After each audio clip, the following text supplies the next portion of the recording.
there, my name is Albert Svendal, and I'm demonstrating to you today the Quilter amplifier designed by the Quilter Labs out of California. Pat Quilter, the founder, came up with an idea to create an amp for the steel guitar called the Steel Air, as you've been looking at. And I've been beta testing this amp now for the last several months and flat out love the amp. I'm going to talk to you today about the tone and about what it can do, and how I believe that this will probably be one of the newer, best steel guitar amps to come in the market in a long, long time. I'm also playing a Williams pedal steel guitar and using a Goodrich volume pedal, standard bar, standard picks, universal 12. And we'll just have some fun today, demonstrating the new Quilter amplifier for you. So.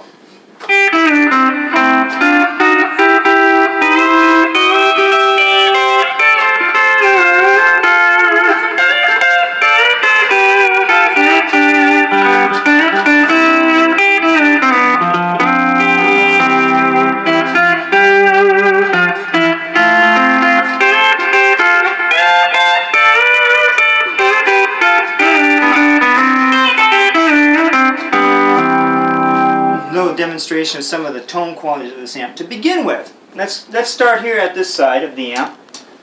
On the input selection, we have two inputs. We've got input 1 and input 2. Input 1 is regulated by this volume gain here. Input 2 is regulated by this gain here. What's nice about that is if you are a player of two instruments, you can plug your pedal steel into one channel and your lead guitar into another channel and have two separate volumes. And with this knob here on the mode, it's got channel 1, mute, which turns both channels off, channel 2, or a mix. In case you want to run one input and then combine both channels for additional power, you can run both channels at the same time. So there's channel 1, mute, channel 2, and then both as a mix. So right now I'm going through input 1. On input 2, if you plug your lead guitar, go into input 2, but what you can also do is you can plug your pedal steel guitar straight into the amplifier from the pedal steel to the amp. Then running on input 2 actually is a volume pedal, pedal send and pedal return, reminiscent of the old PV amplifiers, where they had the gain go into right from the steel into the amp, so you had 100% full gain into the amp and then to the volume pedal and back. I choose not to use that, but a lot of steel players really like that. For myself, I didn't find any real great significant tone advantage, but it's there. Alright, so we've got that. Then we run into the EQ section, which is here on the bass, low mids, high mids, and treble. For me and my taste, I prefer to run everything real flat, straight up, except for the low mids. And my low mids is what I call my tone changer. What it does is when I take the low mids out, I get kind of like the old Emmons push-pull tone, the kind of the brighter mid-range.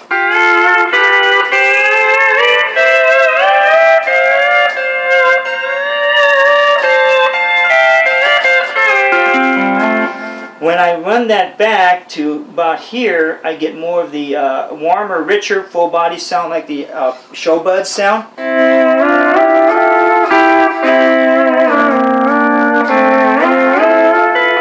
And when I run it straight up, I even get more of that type of tone, that warmer, richer.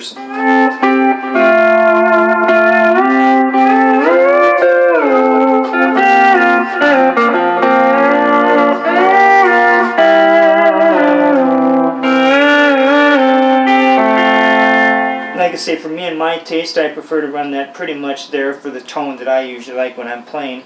And again, you can adjust it to your taste. The bass has a real quick response for it, so as you'll be able to hear from a weaker all the way to a mid-range, which is really nice for your C6 stuff.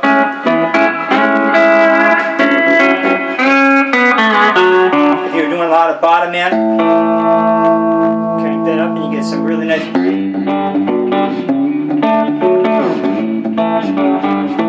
some really nice bottom end on there. The high mids and trebles accentuate your crispness of it, so you can get a real crisp sound with those. Or you can get a kind of an edge, take the edge off it and get a little warmer sound like that if you want.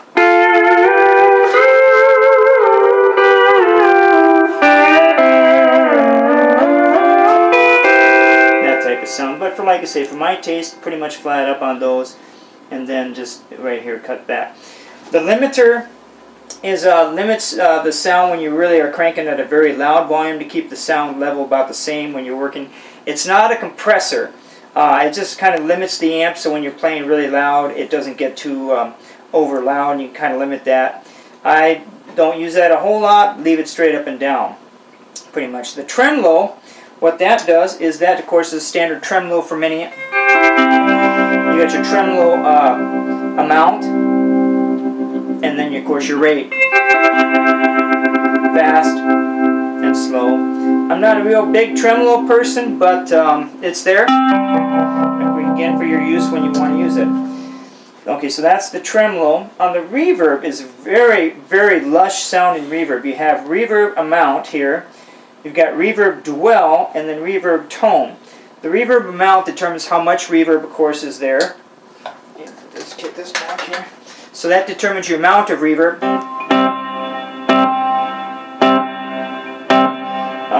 Less reverb or not. Very little reverb, a ton of reverb. Tons of reverb there.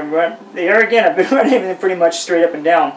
The dwell is the length of the reverb, so if you want a long reverb, you turn it up for like a longer reverb, turn it down for a shorter reverb, which is really nice. They're again about halfway is my preference. And the tone determines if you want a real bitey reverb with a harsh type crisp sound, or a very low reverb on the tone. Kind of a darker, richer tone. There again, for me, my preference is about pretty much straight up on.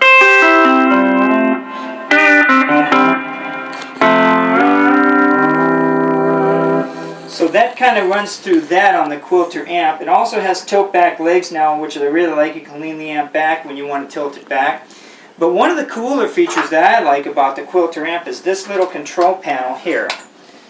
This little control panel attaches to the leg like this, the steel guitar leg, and sits so you can control everything right from there. And what that has, it's got your channel select on there. So you can turn your select from A to channel 1, and there's channel 1, there's channel 2. It also has a built-in boost, which is not on the amp. It's only available by the on the switch here.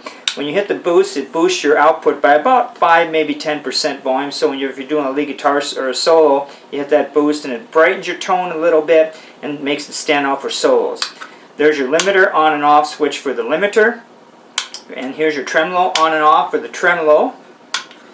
Here's the reverb on and off. And then one of the cooler features I like is the effects loop. In the back of the amp, he's got in a return and send and return for your effects panel. I use this for my delay because the amp does not have a delay in it, but I've gone through the effects loop into my Digitech down here, delay, and I'm able to control my delay on or off to that effects loop. The nice thing about the effects loop is for effects that are not true bypass, you can actually turn them off, and then you do have a true bypass on any effects that you might want to use for that. So that's a very nice feature. It's run by a USB cable that plugs in the back of the amp, attached to your leg. One of the other features that originally when the amp came out was this control panel here, and this is for the guitar of the same. It's the same control panel, only it goes on the floor and next to your feet. And if you want to control the guitar channel 1 and 2, your boost, limiter, tremolo, reverb, and effects loop. And here again it has 2 loops here, so you could actually run one from the amp into the loop here, and then from this loop here to the one on your pedal steel, so you can actually use both of them in conjunction, which is really nice if you're a guitar player and you want to switch back and forth and be able to control this from your guitar at the same time as your pedal steel. Really thoughtful, really well laid out, really some genius stuff on there on the ideas. So that's kind of the thing, and the best thing about it is it's got a 15-inch speaker with 200 watts of power, but the thing is about 30 pounds. It's very lightweight to carry. I'm going to turn and show you the back side of this real quick before we go here, and demonstrate the back side of this here. There's the back side. As you can see, he's got the power cable here.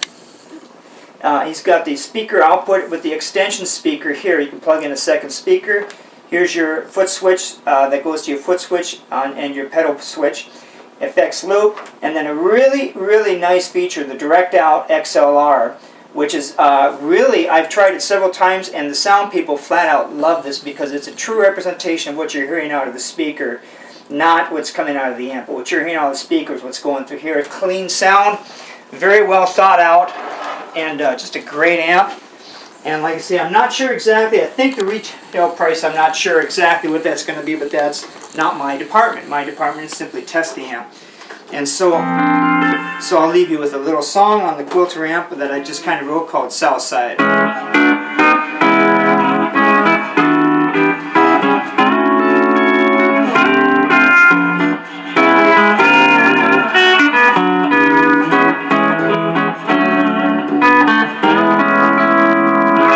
Till next time, this is Albert and Dennis saying goodbye.